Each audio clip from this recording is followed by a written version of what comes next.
Ya, sahabat sekalian, ini hari yang istimewa, tempat yang istimewa, waktu yang istimewa, karena kita di kantor MTP ya. Pastilah MTP itu Muhammad Taufik and Partners ya kan. Tidak mungkin Muhammad Tokowi gitu. Tapi partnernya bukan geng Solo. Oh, oke, partnernya bukan geng Solo ya, Muhammad Taufik and Partners. Makasih Bro Taufik, saya panggil Bro biar kelihatan muda gitu ya. Jadi kita akan membicarakan perkembangan yang terbaru. Ternyata sudah bisa dipastikan bahwa ijazah yang diserahkan oleh mantan presiden atau presiden ke-7 itu adalah ijazah yang selama ini dibicarakan. Nanti Mas Roy yang akan membicarakan lebih lanjut, tetapi tamu saya ini tiga-tiganya istimewa. Kata Dr. Taufik, kita dikunjungi teroris. Teroris itu teman ngobrol paling asik. Oke, saudara sekalian, Mas Taufik ya, Bro Taufik, Dr. Taufik. Nah, Bro Taufik, oke, Bro Taufik ya kan. Karena saya tidak tega bilang Bro, soalnya udah tua soalnya. Mas Roy dan the one and the only ya, Dr. Tiwa ya. Oke, jadi untuk kesempatan awal kita kasih kesempatan dulu kepada tuan rumah yang kemudian di capture oleh orang lain ya kan. Tuan rumahnya Taufik tapi saya yang kemudian jadi hostnya ya. Ya itu saudara sekalian, dan satu pertanyaan buat Dr. Taufik atau Bro Taufik adalah setelah KPU merilis ya, memberikan data informasi bahwa ijazah yang dipakai Jokowi untuk mencalonkan diri pada Pilpres 2019 adalah ijazah yang selama ini diributkan, yang sudah diupload Dian Sandi, yang sudah ditunjukkan oleh dekan UGM, yang sudah konon dalam genggaman kepolisian gitu, adalah yang ada kacamatanya. Kira-kira begitu ya. Apa komentar Pak Taufik dari sisi hukum pidana atau dari sisi apapun? Silakan. Nih aku kritik Refli Harun. Tadi bilangnya Bro biar muda, terus Mas, habis itu panggil Pak. Nggak konsisten ini, nggak konsisten. Tapi hari ini hari yang sangat luar biasa ya, kantor MTNP Muhammad Taufik and Partners, tapi partnernya bukan geng Solo ya. Karena yang menjadi associate itu harus terakreditasi, terverifikasi punya ijazah. Kebetulan di sini ada yang dari UGM, ya ada yang dari Unpad, tapi UNS, tapi saya belum menemukan yang dari UP Universitas Pojok Pramuka, ya saya belum menemukan. Nah tadi ada satu pertanyaan menarik. Menurut saya apa yang dilakukan oleh Mas Roy Suryo, saya konsisten, saya nggak pernah panggil Pak karena dia lebih muda dari saya. Saya Mas Roy Suryo dengan kawan-kawan, kalau yang saya lihat di situ kan dengan Dr. Bonatua sama Ben Sinaga. Kalau itu selalu nggak muda. Iya. Karena ya, namanya Bonatua, ya Bonatua. Bona Muda. Itu nanti majalah grupnya ya, ini. Dan Bona itu benar-benar ya. Iya. Benar-benar tua. Benar-benar tua. Nah, ada satu yang menarik. Apa? Kalau saya membahasakan itu rahmat yang tersembunyi atau blessing in disguise. Kalau selama ini Pak Jokowi dan pendukungnya selalu mengatakan Pak Jokowi sudah menyerahkan ijazah. Pak Jokowi diwawancara bilang nanti ini akan makin banyak, korbannya makin banyak yang akan diperiksa. Sekarang ini berbalik arah. Kalau sepak bola, ini sepak bola Belanda, namanya total football. Kenapa? Karena isu utamanya tentang ijazah itu Allah tunjukkan sudah diposting sebelumnya, utamanya oleh Dian Sandi, pengurus Partai Solidaritas Indonesia, itu tanggal 1 April 2025 dan sudah ditonton pada saat itu 7,9 juta. Nah ini bedanya antara narasumber yang sekolahnya benar-benar yang asal bikin narasi. Jadi bukannya apal. Oke, saya luruskan kembali. Kenapa saya bilang blessing in disguise, lalu nanti saya akan mengurai dari aspek bedanya. Sebab ternyata Allah membukakan mata, ini campur tangan Tuhan ini. Tiba-tiba KPU bisa menunjukkan, dan Mas Roy, Bang Refli sama Mbak Tifa, karena lebih muda dari saya panggil Mbak, itu ternyata menggetarkan institusi lain. Kenapa? Kami mendaftarkan perkara kepada Komisi Informasi Jawa Tengah, ya. Ternyata dia tanya, Pak Taufik itu benar. Lah kalau benar gimana? Benar Pak itu Pak? Iya benar. Dia kaget. Padahal kami belum diperiksa, belum ada relas, tahu-tahu dia mendm kami, itu benar. Artinya ini kulminasi kalau aku tadi bilang total football ini nanti digulung semua. Siapa yang digulung? Yang digulung pertama adalah tim ses yang mendaftarkan Pak Jokowi ke KPU. Dan yang kedua tentu Pak Jokowi itu sendiri. Kalau tim ses kita lihat apakah di situ ada Anggit. Anggit ini dulu mantan redaktur pelaksana Solo Pos. Ya apakah di situ ada Eko Sulistyo, mantan ketua KPUD Kota Surakarta, ya.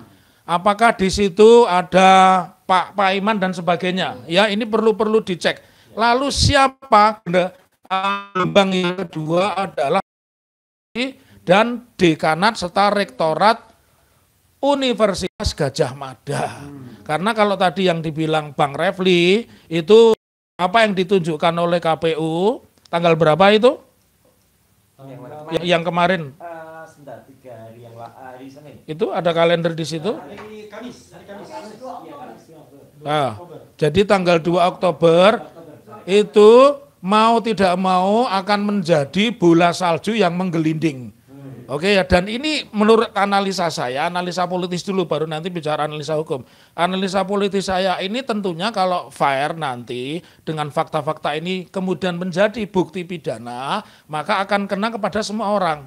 Nah, jadi kita menganalisa pada akhirnya apakah itu rektor UGM, apakah wakil rektor UGM, apakah itu dekan fakultas kehutanan UGM, dan terutama itu ketua atau sekjen Peradi Bersatu, ya Peradi Bersatu itu orang pertama yang harus dijebloskan. Sama bukan bonus, plusnya satu, plusnya adalah Sylvester Matutina. Jebloskan lagi, karena dia 2 pidana yang pertama belum selesai, napi, dia selesai. Yang kedua pidana baru yang mengatakan 99% Roy Suryo dan kawan-kawan masuk. Nah, oke, nah sekarang kita bicara dari aspek pidana. Di dalam pidana untuk menetapkan seseorang sebagai tersangka itu minimal harus ada 2. Satu, bahwa ada niat jahat, kita sebutnya mens rea. Yang kemudian yang kedua actus re, perbuatan yang mendasari niat jahatnya. Jadi ketika seseorang mendaftar kepada sebuah institusi publik, kenapa selalu saya mengatakan institusi publik? Karena di situ semua informasi dari seorang calon harus terpublikasikan. Maka ada selain ada fit and proper, ada uji publik, bentuknya apa? Ngirim keberatan dan sebagainya. Nah, lalu yang kedua, karena di situ sudah dipublikasikan dan sumbernya sama, berarti semua orang yang kemarin mengatakan bahwa ini benar, ini asli, dan mengatakan Roy Suryo, Tifa, dan Rismond itu sebagai menyebarkan kabar bohong, merubah data, saya meyakini hal inilah yang sekarang kita bicara secara dari aspek pidana, hal inilah yang mendasari kenapa Mabes Polri sejak 25 April ya sampai dengan hari ini tanggal 4 Oktober, jadi kalau saya menghitung 6 bulan, Mei, Juni, Juli, Agustus, September, Oktober, ternyata tidak berkelanjutan walaupun ditekan oleh Ketua Peradi Bersatu, mengindikasikan kalau di dalam bahasanya India itu masgul, sinetron India itu masgul, meragukan, mere nehe begitu. Ini makanya pertanyaannya kalau mau menetapkan tersangka atas dasar apa? Ya. Itu yang pertama. Lalu yang kedua, kalau kita bicara manajemen penyelidikan ada yang lupa oleh Pak Polisi, yakni ketika Pak Jokowi tanggal 30 April 2025 melaporkan atau mengadukan ke Polda, itu kok kosong. Ini menjadi presiden, tidak bisa. Delik penghinaan itu delik yang ada hubungan kausalitas. Saya kenal sama seorang Refli Harun, saya menghina dia, saya arahkan penghinaannya kepada siapa. Nah, kalau ada kata-kata kemudian orang membuat pengaduan ke Mabes Polri, membuat laporan, tapi tidak mendeskripsikan, harus dikriteria. Kan Pak Jokowi itu mengadukannya, Pak saya merasa dihina, siapa yang menghina Anda? Saya merasa mendengar lamat-lamat, siapa yang menghina? Embuh. Nah, kalau ini dia bukan ahli tata negara, dia ini orang Palembang yang sedang lawak ini.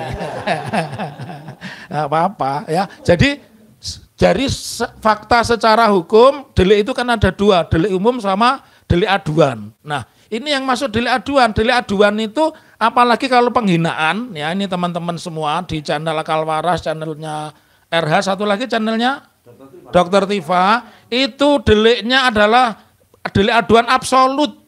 Artinya tidak bisa diwakili. Dengerin ini ya, absolut. Delik aduan itu ada yang relatif, ada yang absolut. Yang absolut itu misalkan yang dihina ijazahnya Pak Jokowi nggak bisa si plester mautina apa matutina. Kayaknya namanya jadi mautina karena dia nggak berani jadi maut begitu. Kemudian siapa lagi? Ketua Peradi Bersatu, ya.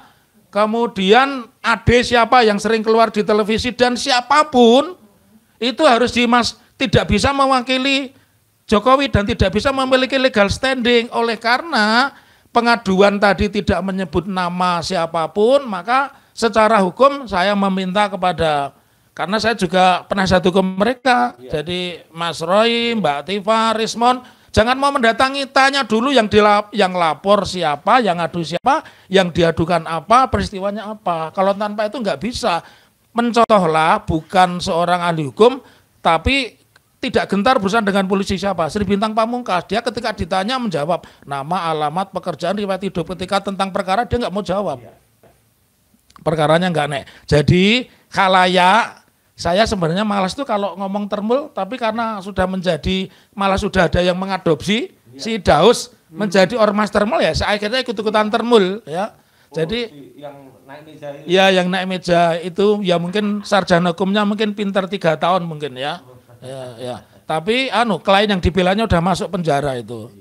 Oke, nah saya lanjutkan dari fakta-fakta ini buat termul dan siapapun yang bertanya kenapa Rismon belum ditangkap, Roy belum ditangkap, Tifa belum ditangkap. Ya karena memang tidak, polisi berhitung juga lawan mereka bukan orang yang cemen, ya lawan mereka itu benar-benar alumni Bulak Sumur, Universitas Gajah Mada, ya.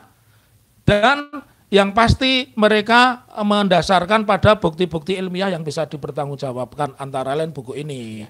Walaupun saya sering bully, wah jualan bukunya nggak laku, yang beli ini pasti orang pinter dan punya duit karena bukunya nggak murah. Kalau buku kamu kan dibagi-bagi gratis, ya ini pasti yang beli ini pasti orang punya duit dan pinter. Jadi udah, kalau termul cebong kodok nggak mungkin mampu beli ini, ya kan? Nasi 10.000 mabuk aja dibela-belain sehat kok, ya. Oleh karenanya perkara ini harus berlanjut. Sekarang kepolisian hanya memiliki 2 opsi, dan ini saya berikan satu fakta-fakta bahwa mereka sudah ngeper. Kemarin saya menerima WhatsApp, kemungkinan Pak Jokowi akan mencabut aduannya, atau kalau kita kutip pendapatnya salah satu ketua PSI, Bang Refli, siapa itu? Ahmad Ali, ya. Ya, Ahmad Ali kan mengatakan Pak Prabowo ini harusnya sudah mengambil alih ini. Ya, ini menunjukkan mereka dalam bahasa Betawi itu ngeper, ya. Dalam bahasa Betawi itu ngeper, kalau bahasa Jawa itu ajur ajer. Ajur ajer, maju tatu, hancur. Nah, begitu Bang Refli. Luar biasa. Enaknya kalau narasumber ini kan ditanya 1 jawab 30. Jadi nggak capek hostnya kan. Tapi kita penting juga memberikan penguatan atau keyakinan bahwa memang ijazah yang dirilis atau direveal oleh KPU itu memang ijazah yang selama ini diributkan. Nanti ada alasan mengatakan, wah itu beda, ya kan? Ini versi digitalnya, versi analognya tidak begitu. Versi analognya kacamatanya lebih jelas. Mas Roy, tolong Anda mempertanggungjawabkan bahwa yang kita bicarakan adalah ijazah yang sama. Ya, oke, silakan. Terima kasih, Bang Refli. Nah, yang pertama adalah kebetulan memang yang diundang, mendapat undangan pertama kali itu adalah kita juga, sebenarnya tim kita juga. Jadi waktu itu ada Pak Bonatua dan juga Michael, ya. Tapi sebenarnya pada saat yang sama, ya, ketika saya datang ke KPU itu Pak Abdul Hal Katiri juga datang juga, ya, untuk mendapatkan itu juga. Dan sebenarnya ada surat juga yang kemudian dilakukan oleh tim kuasa hukum kita juga yang lain yang juga meminta itu. Jadi pertama kali kita harus mengaturkan terima kasih kepada KPU Pusat ya yang telah mengawali dengan kemudian membuka data itu. Tapi sebenarnya juga kalau dia tidak membuka data itu, Mas Refli, dia akan juga kena dengan undang-undang kearsipan. Gitu. Jadi kita challenge juga dengan undang-undang kearsipan dan Bulasi Malakama nggak ngasih karena dia kena undang-undang kearsipan, hukumannya 10 tahun. Kalau ngasih ya enggak, tapi memang harusnya ngasih ya. Jadi itu akan menjadi contoh nanti untuk KPUD Solo ya, kemudian Jawa Tengah dan juga untuk di KPU DKI ya gitu nanti harus hal yang sama. Karena apa? Semua kita kejar. Karena Jokowi itu sudah mengajukan untuk maju sebagai pejabat publik itu kan setidaknya kan dalam 3 kategori. Yang pertama untuk menjadi wali kota, nah itu ada di KPUD Surakarta ya. Kemudian untuk menjadi gubernur di DKI Jakarta yaitu KPU DKI ya. Kemudian untuk menjadi presiden yaitu ada di KPU Pusat. Nah, semua yang keluar itu nanti akan kita perbandingkan. Apa yang kita perbandingkan itu masih kita simpen dulu Mas Refli. Ya, kami rahasiakan dulu karena itu akan menjadi bukti yang sangat kuat nanti apakah ada hal yang kemudian kita teliti. Tapi yang jelas tadi benar kata Pak Taufik ya, kalau saya konsisten manggil Pak. Gitu. Kalau bro kok kayaknya ikut-ikut Partai Gajah. Ngomongnya medok kok, Bro. Iya, Partai Gajah. Dan yang menarik memang kenapa yang kemudian dapat pertama itu hanya masalah waktu ya, Pak Bona tua ya. Bona yang nggak pernah muda. Nah, ini juga nggak konsisten sebenarnya namanya. Ya, karena Bona itu gajah kecil. Berbelalai. Panjang. Iya, kok tua ya. Yang pasti bukan Petruk yang berhidup panjang. Katanya ada gajah kecil yang nanti akan menjadi besar ada katanya. Tapi sebelum besar ya udah kecil dulu terus dia. Sebelum besar kepalanya udah putus. Putus ya kan dipotong-potong dia. Kan putus. Betul. Jadi apalagi namanya gajah, nggak punya ijazah ya itu udah jelas ya gitu. Nah jadi yang kita terima itu pun kemarin sebenarnya masih kita pertanyakan ya. Karena beberapa bagiannya Mas Refli itu ditutup-tutupi Pak Taufik. Gitu. Nah, ya, karena seperti ini penampakannya. Nah, penampakannya seperti ini. Tidak diwujudkan langsung. Iya. Ini terjadi langsung begitu? Iya. Ke... Nah, itu silakan. Nah. Ya. Jadi artinya ini kita pertanyakan karena kalau misalnya itu tanggal ulang tahun ya 21 Juni 61. Loh, ya, kita udah tahu ya. Ngapain juga mesti ditutup-tutupi. Kemudian nomor ijazah itu juga aneh kalau ditutup-tutupi. Karena nomor itu tidak akan bisa digunakan untuk kepentingan yang lain. Misalnya kalau nomor NIK di KTP, oke, karena itu bisa disalahgunakan untuk kepentingan pinjol. Tapi kalau misalnya tanda tangan, itu aneh juga, itu tanda tangannya tutupi semua. Tanda tangan Prof Yakob, tanda tangannya Prof Nadi, kemudian itu juga ditutup-tutupi. Ini kan agak aneh kemudian, makanya itu. Setahu saya juga melekat. Makanya, ya. Jadi itu kemarin kemudian oleh Pak Bonatua dan saya juga sampaikan saran ke Pak Al-Katiri harus dipertanyakan hasil uji konsekuensinya. Jadi kalau itu ditutup itu kan kata KPU itu karena berdasarkan hasil uji konsekuensi. Nah hasilnya mana? Gitu loh, hasil uji konsekuensinya. Tapi yang jelas saya membenarkan tadi statementnya Mas Refli dan juga Pak Taufik. Nanti juga silakan tambahkan oleh Dr. Tifa.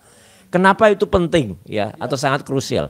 Karena itu membuktikan ijazah yang sama, yang identik dengan itu yang sudah kami teliti dalam buku ini. Jadi RRT teliti itu adalah 99,9% palsu. Jadi kalau yang diunggah oleh si Dian Sandi yang hari ini juga dia juga nge-tweet juga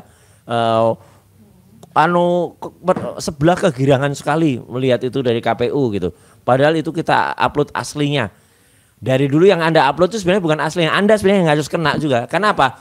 Yang melakukan perubahan terhadap ijazah asli yang lurus dan perspektif kayak gini, harusnya uploadnya gini, nggak miring. Miring itu sebenarnya sudah bisa dimasukkan pasal di 32 karena membuat tidak jelasnya berkas ya. Jadi sebenarnya itu masih bisa disoal. Artinya apa? Ijazah yang kita periksa selama ini itu adalah yang palsu ya 99,9% palsu, yang tidak identik dengan ijazah milik Fronojiwo, dengan ijazah milik almarhum Hari Mulyono, dan tidak identik juga dengan ijazah milik Sri Murtiningsih. 11, 15, 11, 16, 11, 17. 11, 20 ini berbeda. Dulu istilah saya adalah A-nya mencorot, ya, A-nya itu keluar gitu. Nah, artinya udah palsu. Nah, kalau palsu ya berarti apa? Tadi yang Pak Taufik sampaikan, semua itu nanti akan digulung semuanya gitu loh. Karena itu berarti sudah benar menebar. Dan itu betul Pak Taufik. Saya ketika diperiksa yang lalu, saya minta nama Sylvester Matutina itu dikeluarkan dari link atau dari video yang digunakan sebagai alat bukti. Karena apa? Karena dia itu harusnya tidak berada di tempat. Satu, ketika dia berada di salah satu TV di iNews, yang itu kemudian digunakan sebagai bukti ketika saya melakukan pencemaran, dan di situ dihadiri oleh si Gogon itu, ya gitu. Nah itu kan ada Sylvesternya, padahal Sylvester masuk penjara kan, gitu. Jadi dia harusnya nggak ada di situ, karena dia nggak ada di situ, harusnya dia nggak layak untuk melakukan pelaporan. Demikian juga dengan dia berada di kota Solo, ya, kemudian dia berhadapan dengan beberapa kawan-kawan di sini yang mendatangi rumah Jokowi, ya gitu. Nah dia juga harusnya nggak ada di situ. Orang terpidana yang harus masuk penjara kok ada di situ dan kemudian bersaksi. Itu makanya kesaksian dia harus gugur. Tapi alhamdulillah ya, sekarang kita tunggu. Dan kemarin yang paling menarik adalah barusan ada konferensi pers yang dilakukan kalau menurut saya oleh para ODGJ. Orang dekat Gibran Jokowi. Ya itu ODGJ ya. Dan mereka kemudian yang paling menarik apa? Saya nggak lihat isinya konferensi, tapi yang paling menarik adalah dari mereka kata-kata yang mengatakan mereka akan mengajak 500 orang ibu-ibu dan kemudian akan demo sembari melepaskan baju dan jadi hanya menggunakan penutup atas, bra dan CD, ya. Kita tunggu. Nanti kita siapkan polisi dan dokter. Betul.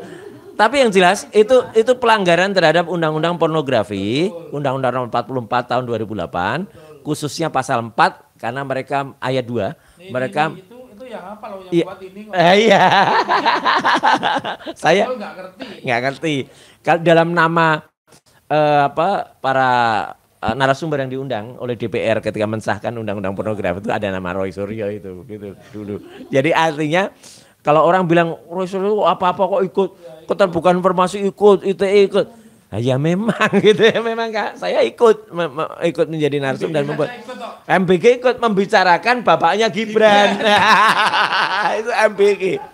Jadi artinya mereka itu malah justru yang akan menghasut ya orang-orang berbuat tindakan porno aksi. Pasal 162 ada mereka, pasal 32, 35 Undang-Undang ITE juga mereka. Jadi intinya sebelum nanti Dr. Tifa, Mas Refli, saya sampaikan bahwa alhamdulillah sekali lagi KPU sudah melaksanakan itu, tapi masih kita lakukan karena baru satu yang diberikan, yaitu KPU 1 kita minta 2 berkasnya. Berkas pendaftaran tahun 2014 dan berkas pendaftaran tahun 2019. Yang sudah diberikan baru yang 2019. Jadi yang 2014 belum, yang untuk KPU DKI itu yang 2012 ya ketika dia daftar gubernur, dan yang untuk Solo itu yang 2005 ya ketika dia daftar menjadi wali kota Solo. Saya kira itu dulu Mas Refli, makasih. Ya, Mas Roy, saya ada follow up pertanyaan ya.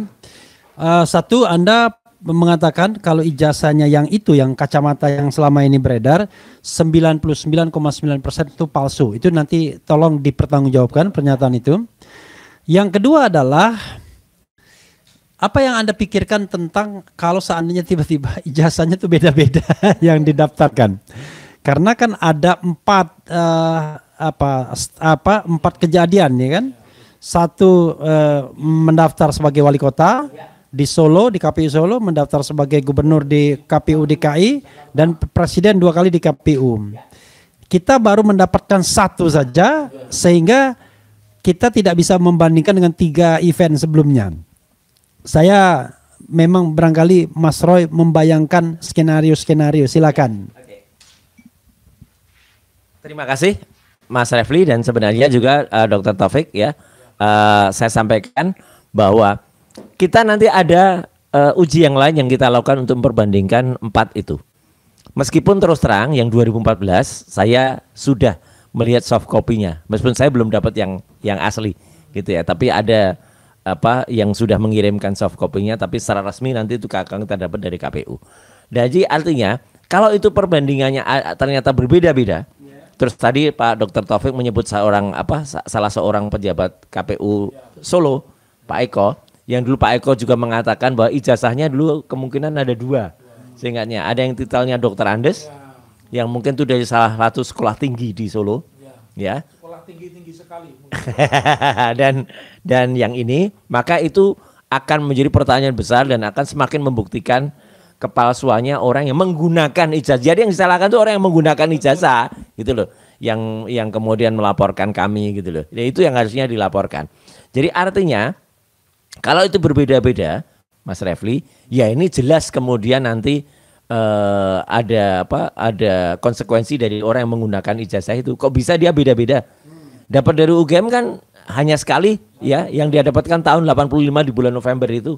Kok bisa nanti beda-beda, ya kan gitu. Nah, tapi memang harus ada perbedaannya juga sebenarnya, yaitu pada titik-titik tertentu ketika itu digunakan pada tempat-tempat yang berbeda, tapi bukan ijazahnya yang berbeda. Nah, jadi artinya nanti itu yang akan kita lakukan. Pertanggungjawabnya kami, yaitu saya, Dr. Rismon dan juga Dr. Tifa, ketika kami menulis buku ini, itu jelas ada beberapa uji yang kami lakukan, ada uji ELA di situ, ya, error level analysis, ya. Dan sekali lagi saya sampaikan, kalau ada esok mengaku pakar, ya, mengatakan ELA itu kan digital, nggak bisa digunakan untuk uji analog, ya. Salah bro, gitu ya. Dulu kalau saya buka aja deh, dulu saya pernah meneliti yang namanya foto, yang itu disebut foto itu adalah mantan presiden kita, ya, Pak Abdurrahman Wahid. Ya, gitu, Pak Abdurrahman Wahid waktu itu ada foto dengan seorang wanita, ya, beliau dijebak, ya, pakai daster, betul, ya, namanya Arianti, Ibu Setepu.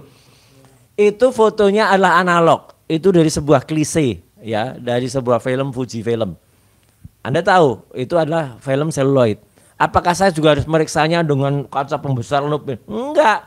Ya kita scan pakai digital. Kemudian hasil uji digital lah yang kita periksa, yang kita magnifying, kemudian kita analisis. Sama seperti orang meriksa sidik jari, Mas. Kalau sidik jari orang periksa sekarang, apakah sidik jarinya harus dicap dulu, kemudian diperiksa pakai detail lagi dan dihitung satu-satu lagi daktiloskopinya atau rumusnya?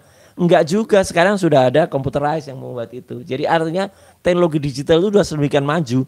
Ya mungkin si pakar abal-abal itu nggak bisa baca atau nggak bisa ngerti kemajuan teknologi, gitu loh. Kayak sekarang orang berkata kalau mau maju tuh harus kembali ke peralatan yang lama. Enggak. Saya koreksi. Iya. Itu pakar mungkin, tapi singkatannya pandai berkelakar. Nah, ya, atau tampak sukar.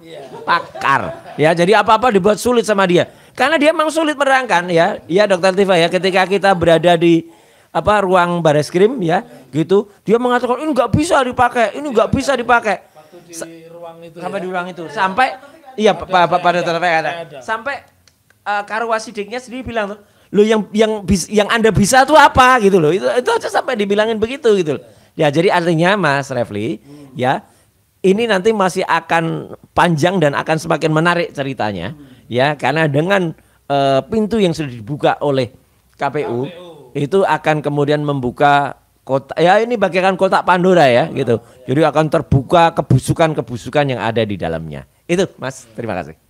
Oke, makasih Mas Roy, ya, buat Dokter Tifa. Ada nggak kemungkinan ini dikaitkan dengan apa ya tadi ilmu Anda kan tentang neurologi behavior, ya. Jadi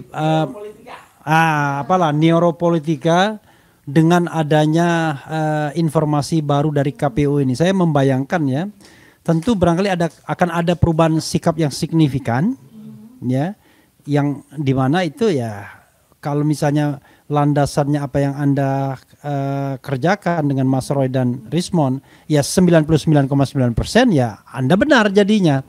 Berarti yang sana salah gitu. Silakan Anda eksplorasi. Silakan, Dok. Saya pikir tadi nyempil, ternyata banyak nih. Saya panjang kali lebar juga nih penjelasan saya. Baik, Assalamualaikum warahmatullahi wabarakatuh. Ya, saya menambahkan dari Mas Roy ya. Ini sebetulnya untuk saya ini seperti deja vu. Seperti yang terjadi pada 22 Mei 2025. Konferensi pers Bareskrim ya. Karena apa? Instead of ya alih-alih Bareskrim dan kemudian KPU pusat ini membuat kami menjadi keliru begitu ya, secara secara scientific base, malah KPU ini di tanggal 2 Oktober ketika memberikan surat jawaban kepada 3 pihak. Ini saya perlu juga underline juga ya, supaya tidak ada pihak yang merasa tidak disebutkan atau kemudian juga ada yang overclaim. Jadi pada tanggal 2 Oktober 2025 hari Kamis itu KPU Pusat itu memberikan jawaban terhadap 3 pihak yang bersurat sebelumnya. Pertama adalah dari tim kuasa hukum kami, pembela penegak keadilan, di mana saya, Mas Roy Suryo dan Bang Rizwan Syani Patum menjadi klien. Kemudian ada satu lagi dari timnya Mas Roy Suryo dan Pak Bonatua Silalai, dan satu lagi adalah tim pembela yang ada juga gitu ya. Nah jadi ada 2 surat yang dijawab oleh KPU pada saat yang sama, pada jam yang berbeda gitu kan, tapi suratnya isinya sama. Isinya sangat penting, yaitu foto dari fotokopi ijazah Joko Widodo yang didaftarkan di KPU KPU di 2019 ya Mas, ya kan? Nah, 2019 nih ya. Nah, ternyata saya ini bertugas untuk melihat secara detail. Ya, bertugas untuk melihat secara detail. Ternyata fotokopi dari fotokopi ijazah, foto dari fotokopi ijazah Jokowi ini yang diserahkan kepada kami melalui Pak Bonatua dan melalui tim kuasa hukum kami itu ternyata berbeda. Ya, berbeda dengan yang diklaim oleh UGM ya pada tahun 2022 oleh Dekan Fakultas Kehutanan UGM Pak Sigit Sunarta. Ternyata beda, dan juga beda dengan foto dari fotokopi yang dipresentasikan oleh Bareskrim. Ya. Dan juga beda dengan foto dari ijazah yang diklaim asli oleh Dian Sandi tanggal 1 April 2025. Jadi sekarang jadi ada 4 versi ini. Ijazah Jokowi ini malah jadi ada 4 versi ini. Versi KPU 2019, karena kita belum dapat versi KPU 2014 ya. Kita belum dapat. Jadi versi KPU 2 Oktober 2025, versi UGM 2022, versi Bareskrim 22 Mei 2025, dan versi Dian Sandi 1 April 2025. Jadi ini ada 4 versi ijazah. Saya sampaikan ya, perbedaannya adalah, perhatikan baik-baik ya, ini saya mau mengcompare perbedaan antara ijazah yang disampaikan, foto dari fotokopi ijazah yang disampaikan oleh KPU, tolong mungkin biar kelihatan. Ya. Supaya kelihatan sekali nih khalayak ya melihat bedanya nih dari matanya seorang pemerhati neuroscience behavior ya. Jadi Anda bisa perhatikan yang perbedaan antara versi foto dari fotokopi ijazah KPU Pusat dengan UGM ya. Satu yang paling krusial adalah di KPU tidak ada nomor ijazah di sebelah kanan. Tuh lihat ya, kosong ya. Sedangkan yang versi UGM ada sebelah kanan. Dan pada saat itu tahun 2022 Pak Sigit Sunarta mengatakan ini yang asli. Kalau yang beredar di internet itu memang nggak ada nomor di sebelah kanan. Adanya hanya nomor di sebelah kiri aja. Ya, yang 1681 ya kan? Itu yang sebelah kiri ya. Yang dibilang oleh Pak ini kan. Ya, kalau ini dalam pandangan kita ya, kanan dalam pandangan jadi intinya ada dua nomor yang versinya UGM ya tahun 2022 ya. Itu ada nomor di atas pojok kanan atas dan pojok kiri atas. Sedangkan di KPU Pusat hanya ada di pojok kiri atas. Yang pojok kanan atas nggak ada nomornya tuh ya. Kemudian itu ya perbedaan pertama. Kemudian yang kedua, perbedaan dengan Bareskrim. Foto dari fotokopi ijazah. Bareskrim tidak menampilkan foto dari ijazah asli. Ya, jadi sampai dengan hari ini ijazah asli masih goib. Ya. Jadi Bareskrim 22 Mei 2025 itu hanya menampilkan foto dari fotokopi. Ya, dan posisinya di versi Bareskrim itu ada lipatan di tengah persis, kemudian ada tumpahan semacam tumpahan kopi di tengah persis, ya. Itu. Nah, sedangkan yang ditunjukkan oleh KPU tidak ada tumpahan kopi bersih dan tidak ada lipatan, ya. Nah, jadi ada 3 setidaknya perbedaan dengan dua ijazah yang tunjukkan. Ya, jadi di KPU versinya tidak ada nomor di sebelah pojok kanan atas, tidak ada tumpahan kopi, dan tidak ada lipatan. Ya, nah sekarang beda lagi dengan dari versi Dian Sandi. Di Dian Sandi tidak ada tumpahan kopi, tidak ada lipatan karena dia klaim ini ijazah asli. Tapi di bawahnya ada semacam seperti bleber, ya, ini bisa ditunjukkan. Bleber bahasa Indonesia beleber. Nah, kalau bahasa Solonya bleber. Ya. Jadi kalau versinya Dian Sandi itu ini kan kata dia kan foto dari ijazah asli. Ya kan? Oke, bukan foto dari fotokopi ya. Nah, perbedaannya dengan versi KPU adalah versi KPU bersih di bawahnya itu garis bawah. Kalau di versi Dian Sandi kan seakan-akan ada bleberan tinta tuh di bawahnya tuh yang membentuk corak. Sepintas kalau orang nggak zoom atau orang nggak pandai itu melihat itu seperti dikerat tikus ya, atau dimakan rayap. Nah, terus kalau versinya Dian Sandi itu seperti tinta bleber. Pertanyaannya adalah mana ada ijazah UGM yang dikeluarkan bleber tinta kan gitu. Jadi ada 5 perbedaan ya. Kalau kita kumpulkan, kita kompilasi dari perbedaan dengan KPU. 1, KPU tidak ada nomor pojok kanan atas. 2, KPU tidak ada lipatan. 3, KPU tidak ada tumpahan kopi. 4, KPU tidak ada bleberan tinta di bawah ya. Jadi ini adalah versi ijazah yang kelima yang keluar. Jadi menurut saya ini balik lagi pada suasana kebatinan. Jangan-jangan ya kita kan beberapa waktu yang lalu menangkap dari mulai presentasi Bareskrim, kemudian gelar perkara khusus tanggal 9 Juli yang kita bertiga hadir sebagai saksi ahli. Itu ada suasana kebatinan yang kita tangkap dari pihak kepolisian. Jadi mereka sendiri itu sebenarnya menyaksikan, mereka sendiri sebetulnya ragu-ragu, sehingga mereka mengeluarkan data apa adanya, ya sebetulnya tanpa analisis. Bahkan di luar dari ahli jasa kita juga kaget, tercengang sekali, ketika di tanggal 22 Mei 2025 justru kita tahu untuk yang pertama kalinya dalam hidup kita semua, bahwa ternyata Joko Widodo itu menempuh sarjana muda. Justru yang memberitahu adalah Bareskrim, kan itu aneh ya. Padahal sejak 2022 ketika pihak UGM itu rilis, itu Rektor Ova Emilia dan Dekan Sigit Sunarta nggak pernah tersebutkan oleh mereka bahwa ada sarjana muda. Nah, sejak 22 Mei yang sudah malah justru di-spill oleh Bareskrim, justru pada tanggal 23 dan 24 Agustus 2025 Rektor malah sekarang kemudian menyampaikan bahwa betul. Nah, ini kan lucu ya. Balik lagi kepada soal ijazah ya. Itu kemudian soal perilaku yang kita tangkap. Apakah KPU juga sekarang menjadi ragu-ragu terhadap keaslian dari ijazah Joko Widodo ini? Dari sisi neuroscience behavior, perilaku yang ragu-ragu itu tampak dari mana? Dari ketidakharusan ya, sikap yang berlebihan dari KPU terhadap dokumen ini. Jadi sikap yang berlebihan ya itu muncul dari mana? Kenapa dia harus menutup-nutupi beberapa fakta dokumen yang ada di fotokopi ini? Sedangkan kita semua, seluruh rakyat Indonesia, bahkan polisi pun sudah rilis, bahkan UGM pun sudah rilis ya, sesuatu yang tidak perlu ditutupi oleh dokumen ini yang justru malah menambah dari bahwa kita perlu melakukan analisis terhadap perilaku dari KPU ini.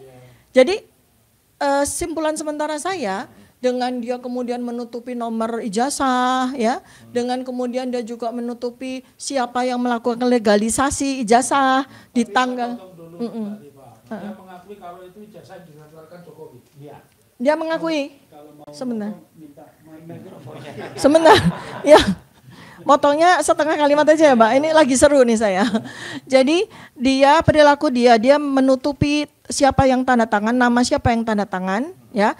Dan dia menutupi tanggal dari legalisir. Artinya kan ada yang ditutupi itu.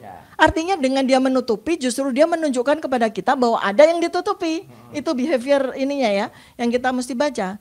Orang itu kalau menutupi, berarti dia menutupi sesuatu yang bisa dia ketahui maupun dia tidak ketahui, atau sesuatu yang membuat dia ragu. Nah, karena apa? dia akan berpikir bahwa netizen yang cerdas, apalagi didampingi sama Mas Roy sama kita yang super julid, kita akan langsung menghubungkan, ini benar nggak dekan pada tanggal ini tuh dekannya namanya ini kan gitu. Itu langsung saya cek kemarin. Nah itu, terus kemudian ada nomor induk mahasiswa juga ditutupi, lalu ada tanda tangan dari rektor ditutupi, padahal kita udah tahu bagaimana. Kemudian ada tanda tangan yang ditutupi dari Profesor Sunardi. Apa behavior sign ya, tanda-tanda behavior yang kita lihat? Dia takut ini kita akan lakukan digital forensik lagi. Dia akan takut kita akan lakukan bermacam-macam analisis lagi, termasuk analisis yang saya lakukan dengan facts ya. Jadi facial action coding system ya, beberapa analisis neuroscience, kemudian telematika. Jadi dia itu memberikan kepada kita itu dengan penuh keraguan-raguan. Dan dia ketakutan kalau nanti kita akan analisis. Udah pasti kita analisis ya. Artinya kalau kita dapat ini akan kita analisis lagi. Makanya dia berusaha untuk menutupi. Saya ingin sampaikan bahwa perilaku menutup-nutupi ini selain, nah nanti saya minta pandangan dari ahli pidana Pak Taufik, ini juga jadi salah satu kuasa hukum kita juga ya. Apakah ini ada unsur pidananya dengan menutup-nutupi ini ya dokumen ya? Dia memberikan dokumen tapi dia menutup-nutupi sebagian dari dokumen tersebut. Itu maksudnya apa? Kemudian justru dari sisi behavior sign lagi, jangan-jangan dugaan ya, kita bicara dengan bahasa saintifik ya. Dugaan kita, asumsi kita bahwa foto dari fotokopi ijazah 2019 versi KPU Pusat ini, dugaan kita ada perbedaan dengan fotokopi ijazah tahun 2014 yang diajukan pada saat Jokowi pertama kali, dan asumsi kita juga ada perbedaan dengan ijazah yang disampaikan di KPUD Solo maupun di KPUD Jakarta. Maka ini saya juga mengingatkan Pak Taufik ya untuk kita kejar yang KPUD Solo ya. Jadi itu menginspirasi, besok kita akan nulis surat. Ya, itu ya dari sisi itu, maka jangan senang termul. Anda nih karena memang kurang cerdas jadi nggak paham dengan situasi. Justru Anda melihat bahwa KPU ini lagi buang badan istilah behaviornya. Dia sedang melakukan hal yang sama dengan yang dilakukan oleh Rektor Ova Emilia. Jadi Rektor Ova Emilia itu menutup dengan a piece of paper, just a piece of paper. Artinya dia mengabaikan atau mengecilkan ijazah dan dia katakan bahwa semua itu sudah ada di tangan kepolisian. Nah, kami berdua yang melalui tim kuasa hukum kami juga itu kan sudah bersurat ke UGM meminta baik dari dokumen dan semua perangkat terkait dengan ijazah. Kemudian kami juga kejar lagi dengan sarjana mudanya beserta semuanya, KRS, KHS, segala macam sarjana muda. Jawabannya sama terhadap dua surat tersebut bahwa semua berkas sudah tidak ada di tangan kami, sudah dikuasai oleh Polda Metro Jaya. Artinya apa? Artinya UGM sejak saat itu tidak lagi mau bertanggung jawab terhadap semua yang berkaitan dengan ijazah dan hal ihwal dokumen ijazah terkait dengan Joko Widodo. Nah ini sepertinya KPU juga sedang berusaha untuk melakukan hal yang sama nih. Dengan kemudian memberikan foto dari fotokopi ijazah itu seakan-akan kepada kami bertiga RRT itu tolong analisislah, tolong risetlah, malah kayak begitu jadinya dengan apa yang ditunjukkan oleh KPU. Dan ya ini kami terima tantangan nih kan Mas, kami akan terus analisis dan kami akan coba cari source, primer source-nya ya, yang tidak ditutup itu seperti apa sehingga kami akan bersurat lagi. Ya, saudara sekalian, tapi tetap ada satu pertanyaan yang menarik ya. Tadi kan sepertinya nanti takutnya sobat era sekalian dan pemirsa lainnya bingung. Ya. Saya mengatakan ijazah itu adalah ijazah yang sama. Mas Roy tadi sudah confirm, tapi kemudian Dr. Tifa mengungkap perbedaan dari fotokopi yang beredar. Tolong dikelirkan, maksudnya yang samanya itu di sisi mana, yang tidak samanya di sisi yang mana. Jangan nanti wah ini nggak konsisten antara Roy Suryo dan Dr. Tifa. Oke, pertanyaan untuk Mas Roy ya. Pertanyaan untuk Dr. Taufik atau Bro Taufik. Gini bro ya kan. Ini ada dua institusi yang sama-sama resminya, yaitu Bareskrim Mabes Polri. Nggak boleh dia menampilkan fotokopi abal-abal ya kan. Kemudian ada KPU yang dikatakan oleh Dr. Tifa berbeda. Padahal kita kan nggak bisa mengatakan salah satunya itu fotokopi yang tidak asli atau dua-duanya palsu karena ini institusi resmi. Nah, apa tanggapan Anda tiba-tiba itu sama dengan riwayat pendidikan Gibran antara Setnek dan KPU kan beda kan? Oke, silakan Mas Roy dulu dijawab tadi. Terima kasih. Jadi sebenarnya yang kami sampaikan tuh sama, Mas Rafli. Tujuannya sama, hanya artinya sumbernya, source-nya itu adalah source yang sama-sama sudah kita periksa atau kita analisis dan itu membuktikan 99,9% palsu.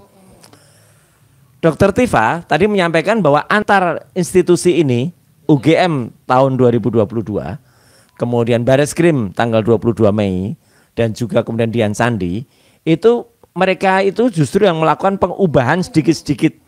KPU juga terhadap barang yang source-nya yang sudah kita teliti palsu itu. Misalnya KPU menepi nomornya. Bareskrim menggunakan fotokopi yang jelek banget. Yang paling jelek lah gitu punya Bareskrim itu. Yang dia berupa yang terlipat yang ada di buku itu ya gitu. Kemudian ada tetesan kopi. Kemudian satu lagi Dian Sandi memiringkan gambar ya dan dia itu sih sebenarnya bukan kayak dimakan tikus. Tapi saya berani yakin yang disajikan oleh Dian Sandi itu adalah hasil print out dari sebuah scan dokumen yang tadinya mungkin scan-nya adalah sumbernya sama Mas Refli, tapi kemudian di print out dengan kontras yang terlalu tajam, sehingga karena terlalu tajam yang disampaikan oleh si Dian Sandi itu malah fotonya jadi sangat jelas sekali, padahal kalau foto tahun 85 itu logikanya itu sudah agak blur atau sudah agak menua gitu ya. Gitu. Jadi pastilah gitu karena sudah lebih dari 40 tahun. Nah, jadi dia print lagi, mungkin dia kontraskan sehingga dengan kontras yang berlebihan itu kemudian malah menghilang blobor itu. Jadi ketika di print mungkin print hasil suntikan ya gitu ya, itu tintanya itu suntikan. Jadi ketika keluar bleber gitu ya yang ada di bawah itu. Jadi lain kali belilah yang original ya gitu. Dian Sandi jangan beli yang suntikan tintanya. Nah, itu. Jadi perbedaannya ada di situ. Makasih. Jadi jelas ya sobat era sekalian bahwa source-nya atau sumbernya sama. Pokoknya intinya adalah yang kacamata gitu ya. Itu sama semua. Tetapi dalam proses pemfotokopian dan kemudian juga dalam proses memberikan kepada institusi-institusi kemungkinan ada perubahan-perubahan, ada yang nutupin ini dan lain sebagainya. Tapi ada satu pertanyaan follow up lagi Mas Roy. Menurut Mas Roy ini source-nya ini berupa dokumen digital atau sebenarnya dokumen analog atau jangan-jangan dokumen digital, main source-nya, sumber utamanya. Oke, itu sebagai ahli telematika ya. Source-nya sudah berupa digital. Ya gitu. Jadi source-nya ini sudah berupa digital. Jelas digital itu adalah yang diprint oleh Dian Sandi. Ya, gitu. Kemudian yang ada di KPU, ya, yang itu berupa fotokopi yang sudah print out dari gambar digital. Ya, gitu. Jadi makanya kita pertanyakan, sebenarnya ada enggak ijazah aslinya itu? Ya, belum tentu ada Mas Refli ijazah aslinya itu. Gitu loh. Jadi kalau itu enggak ada, berarti kan timbul pertanyaan, gitu loh. Apakah memang pernah skenario yang mau dipaksakan pertama kali dulu yang dulu ada profesor dari Fakultas Hukum UGM yang mengatakan kalau itu hilang. Nah, itu kan ada skenario dulu yang kemudian kan karena kemudian yang kita sampaikan lagi kalau memang aslinya hilang di print lagi salah tetepan. Nah, kemudian skenario itu bisa dihilangkan. Nah, sekarang kita lihat kenapa? Karena kok yakin kita dengan karena sampai dengan Mabes Polri pun ketika mau menampilkan yang scan yang asli pun yang kata itu ada sudah ditunjukkan itu tidak berani ditampilkan dalam bentuk yang besar, cuma tampilkan samping dan katanya yang ada di depan Juandani itu yang kecil itu gitu loh. Jadi iya termasuk gelar perkara khusus malah tidak sama sekali tidak ditampilkan.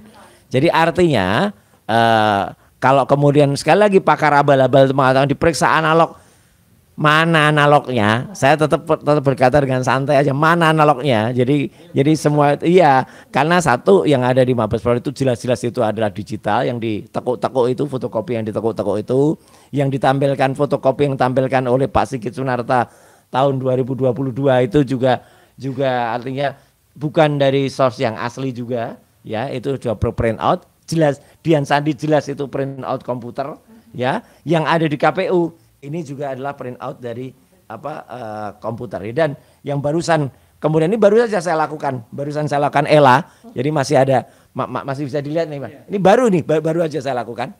Lihat, ini ijazah. Kalau kita lakukan ELA, nah, ijazahnya yang versi KPU itu pun beruwet juga, hancur juga. Jadi, iya ada editannya juga. Jadi nampak ini pernah dilakukan editing di bagian foto, kemudian namanya, tulisannya, logonya juga ini yang mencotot tadi, yang mencotot juga dia di situ. Iya, ini belum pernah saya tampilkan, nanti akan jadi tulisan tersendiri. Ya, tolong ya proses penegakan hukumnya yang benar, karena yang kita cari adalah kebenaran, bukan pembenaran. Silakan Pak Taufik. Ya. Menarik ya. Saya mengomentari kalau jadi begini, sebagai sebuah institusi publik ya, baik itu KPU DKI maupun KPU pusat, maka dia terikat pada Undang-Undang Kearsipan bahwa milik seorang tokoh publik, lebih-lebih pernah menjabat sebagai kepala negara, maka menjadi kewajiban itu untuk disampaikan kepada publik ya, kepada publik, dan itu sudah bukan lagi rahasia sebagaimana keputusan KPU 731 ya, 731 yang akhirnya dibatalkan. Nah, kemudian kalau kita melihat dari aspek pidana apa? Pertama, kalau seseorang mengakui bahwa itu asli ya, dan ternyata itu kemudian palsu, berarti dia dikenakan pasal 55 ayat 1, turut serta. Nah, turut sertanya apa? Kalau turut sertanya ikut mendesain, menutup-nutupi, turut serta itu ada dua, turut serta aktif, turut serta pasif. Turut serta aktif itu seperti tadi dianalisa bahwa itu ada beberapa yang sengaja ditutup-tutupi. Nah, ini menjadi sebuah kontroversi, di satu sisi mengatakan asli, di sisi lain kenapa menutup-nutupi. Kalau menutup-nutupi dan ternyata apa yang diklaim selama ini itu adalah palsu, lebih-lebih disebut sebagai 99,9%, maka saya mengatakan sebagai lembaga yang aktif, dia turut serta aktif. Bagaimana ancaman pidananya? Ancaman pidananya orang yang memalsukan dokumen dan membantu dokumen meyakini dokumen yang palsu itu sebagai asli. Ancamannya sama dengan orang yang menyerahkan. Sama. Jadi ketika kita turut serta aktif itu ancamannya dengan aktor intelektualnya itu sama itu, kecuali dia turut sertanya pasif, saya hanya menerima, kemudian saya mengatakan asli, nah saya kan tidak tahu. Tapi yang ini kan dia malah aktif. Bahkan beberapa data dicoba untuk dihapuskan begitu ya. Nah, oleh karenanya menurut saya Komisi Pemilihan Umum tidak perlu melakukan hal-hal yang ya sifatnya merekayasa ya, karena tugas dia itu hanya seperti ini, orang delivery, pesenannya apa, disodorkan, disarahkan. Kenapa mesti ditutup-tutupi? Nah, ini doktrinnya begini, ketika saya menuliskan sebuah cek, ya, ketika saya mengakui bahwa cek itu tanda tangan saya, isinya angkanya mau berapapun, saya tetap bertanggung jawab. Jadi seperti itu logika hukumnya. Nah, saya justru bertanya kenapa Komisi Pemilihan Umum begitu sibuk, begitu bingung, ya. Mesinnya dia bahasanya nothing tulus, sajikan saja ini apa yang diminta, begitu Bang Refli. Ya, menarik sobat sekalian dan semuanya, karena harusnya KPU memberikan dokumen as it is apa adanya, karena tidak lagi masuk ranah privasi. Betul. Jadi seluruh informasi yang ada di ijazah tersebut tidak boleh ditutupi. Kalau ditutupi malah melanggar undang-undang. Barangkali jangan-jangan minta yang baru lagi mungkin ya. Oke, kita closing statement mulai dari Pak Taufik, Mas Roy, dan kemudian Dr. Tifa.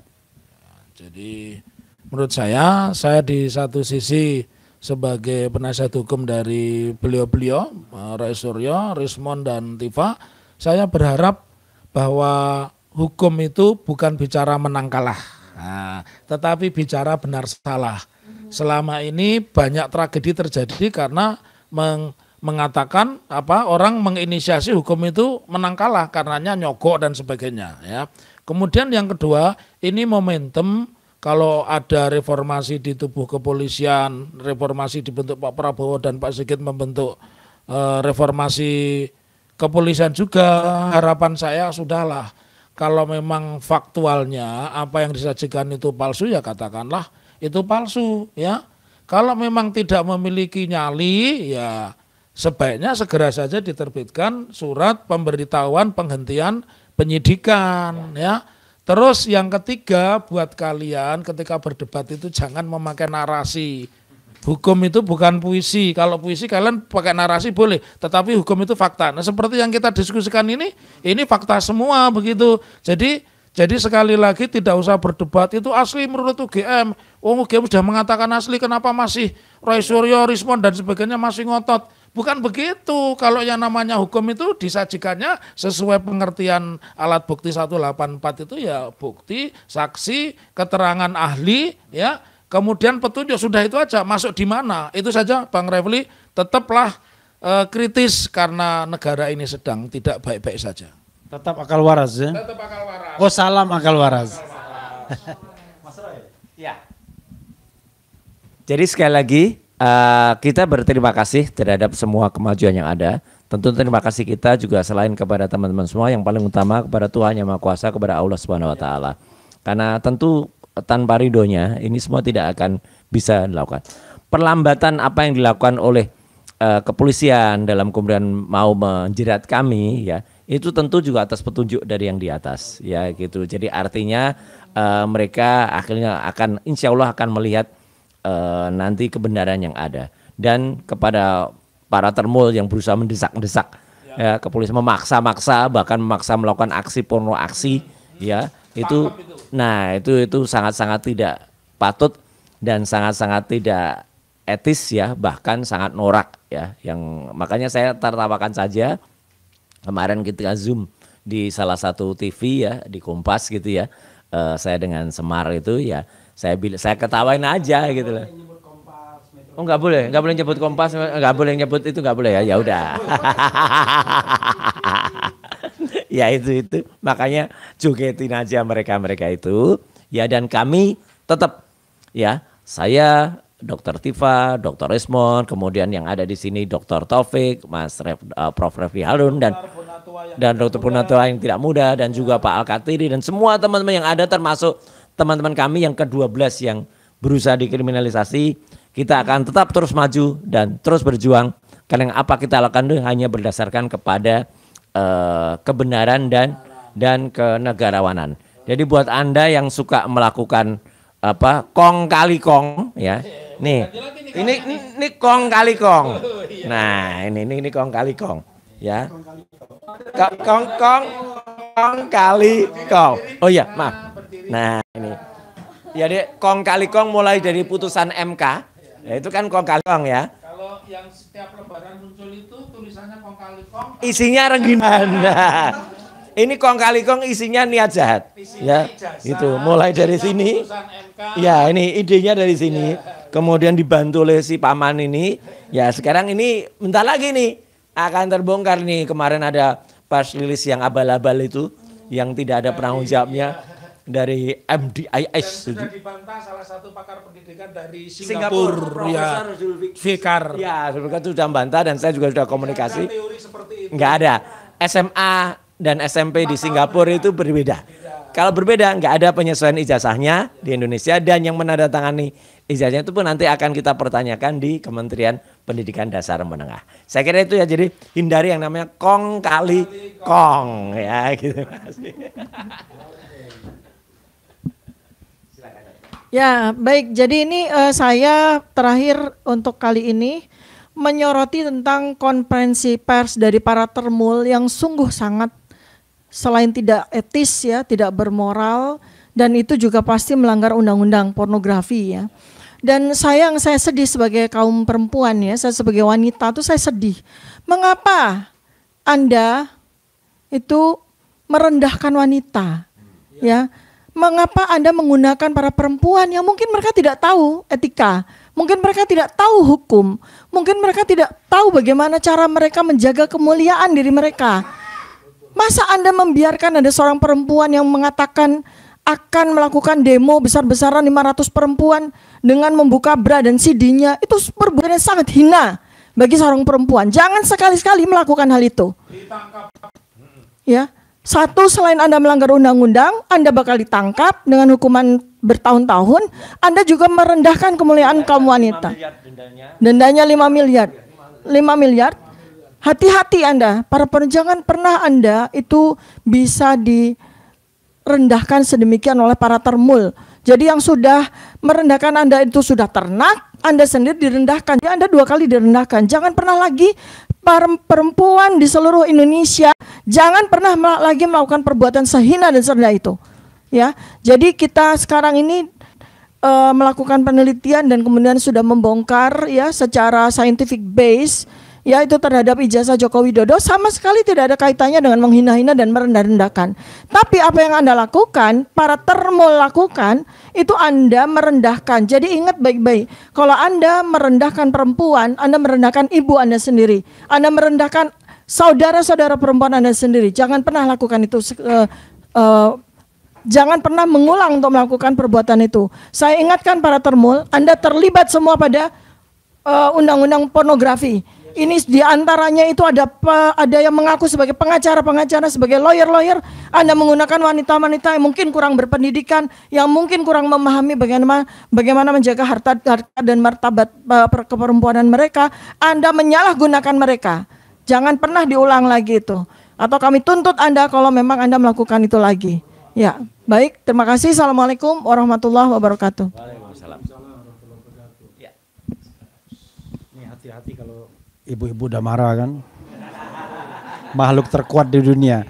Ya, saudara sekalian, sesi dengan Bro Taufik, Mas Roy dan Dr. Tifa sudah selesai. Tetapi rupanya sedikit ada partai tambahan ke Andika Dian Prasetyo. Dian juga, bukan? Yaitu kita ingin mengetahui bagaimana perkembangan gugatan citizen lawsuit-nya. Karena itu sudah berproses. Dan mudah-mudahan mendapatkan a second win ya, bukan wing. Jadi kenapa? Karena kemarin itu PN Solo atau Surakarta menghindar untuk melakukan pembuktian. Nah, siapa tahu sekarang ada keberanian sedikit dan ada optimisme. Silakan. Dan begini, ada satu tambahan Bang Refli, kita berhasil mengganti semua hakim. Nah, tanyakan kepada dia. Ya sudah, pokoknya this is your time. Silakan sampaikan dalam waktu yang tempo yang sesingkat-singkatnya, tapi selengkap-lengkapnya. Terima kasih bisa duduk di sini berpodcast dengan para tokoh-tokoh ini suatu kebanggaan bagi saya. Jadi perkembangan dari Kalau mau sama tokoh-tokoh harus pindah tempat duduk. Tempat duduk. sudah cukup di sini aja, Pak. Kita sudah biasa. Iya, oke, Harus pindah. Harus pindah. Nah, ini beda ini. Nah, beda. Setelah duduk sama mereka bisa dicari polda masalahnya. Masuk tambahan ke 13 itu. Dari 12 tambah 3. Jadi yang ingin saya sampaikan adalah perkembangan dari persidangan citizen lawsuit. Jadi citizen lawsuit yang di Pengadilan Negeri Surakarta kemarin kami kan mengajukan yang namanya pergantian majelis hakim, Pak. Karena apa? Yang kami anggap bahwa ketika majelis hakimnya sama, itu kan sama saja. Kemarin sudah memutuskan yang gugatan kami yang pertama itu katanya kalau dari Pengadilan Negeri Surakarta kan NO atau tidak berwenang untuk mengadili. Ini apa bahasa Belandanya? Ya. Overklak. Ya. Dan bahkan dari Biro Humasnya Pengadilan Negeri Surakarta itu bilang kalau seharusnya dilakukan gugatannya di PT UN. Itu sebuah jebakan sebenarnya. Ya kalau kita bilang PT UN jelas pasti sudah kadaluarsa. 90 hari. Itu jelas itu kami anggap itu bukan tidak berwenang tetapi tidak berani, Pak.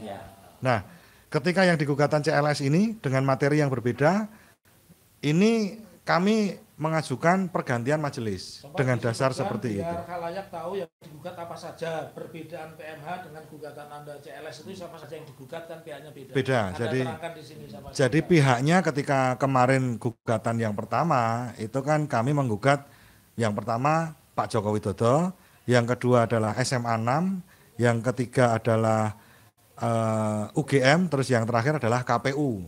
Tetapi dalam citizen lawsuit ini kami hanya menggugat secara spesifik, secara lebih terfokus. Jadi tuntutan kami adalah Pak Jokowi menunjukkan ijazahnya. Jadi yang kami gugat itu sekarang lebih terfokus lagi hanya Pak Joko Widodo dan UGM dan juga Wakil Rektor Kapolri karena Kepolisian Negara Republik Indonesia ini yang katanya menguasai ijazah fisiknya yang asli begitu. Terus kemarin untuk alasannya alhamdulillah tadi sudah disinggung Pak Dr. Muhammad Taufik sedikit bahwa alhamdulillah diganti dan permintaan kami dikabulkan, Pak.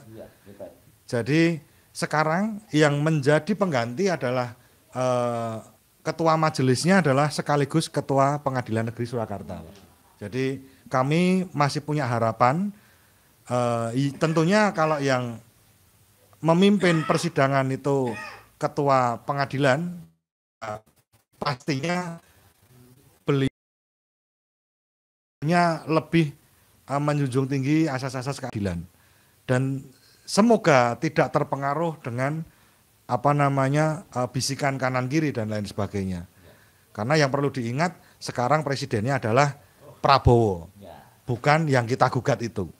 Jadi kalau memang mau tegak lurus ya tegak lurusnya ke situ, bukan tegak lurus bengkong-bengkong begitu. Kira-kira begitu. Oh iya, bengkok-bengkok. Begitu Pak Refli. Oke. Ya, saudara sekalian, cukup ya. Kita sudah 1 jam lebih. Mudah-mudahan update ini berguna dan sekali lagi yang kita cari itu kebenaran, bukan pembenaran. Keaslian, bukan kepalsuan. Wassalamualaikum warahmatullahi wabarakatuh.